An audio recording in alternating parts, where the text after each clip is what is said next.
Pinangalanan sa pagdinig ng Quad Committee sa Kamara ang 5 dating police officials na nais umanong imbestigahan ng International Criminal Court kaugnay ng Duterte drug war.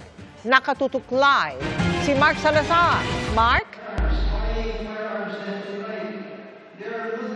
Mel, sa pagpapatuloy yan ng pagdidig ng Quad Committee dito sa Kamara ay nasala nga yung dalawang Filipino lawyers na accredited ng International Criminal Court para tanungin sila kung ano ba yung update naman ng investigasyon ng ICC tungkol sa umano'y extrajudicial killing at pogo sa nakaraang administrasyon. Si Acting Chief Representative Franz Castro ang nagtanong sa kanila kung sino maliban kay dating Pangulong Duterte ang kasama sa tingin nila sa listahan ng mga kakasuhan ng prosecution ng ICC.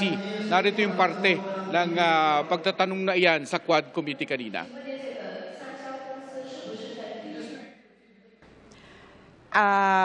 Most recently, the Office of the Prosecutor of the International Criminal Court identified 5 possible suspects in the investigation in the crimes against humanity in the Philippines.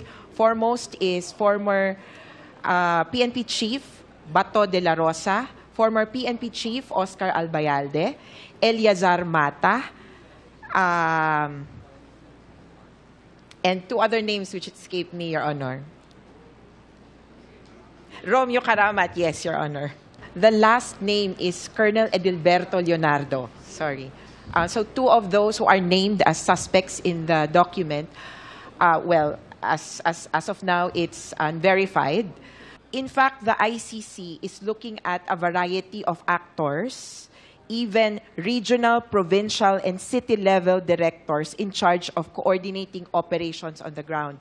The working theory of the ICC, as we know it, Your Honor, is that these killings were under the instruction of a group, in particular the Davao Boys or the Davao Group.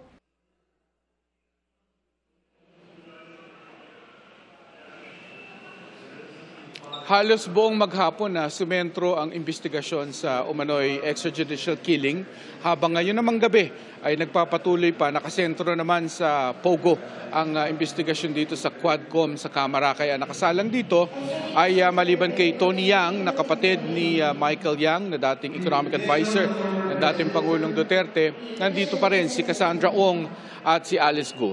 Nagpapatuloy po ang pagdinig. Balik sa iyo, Mel. Maraming salamat sa iyo, Mark Salazar.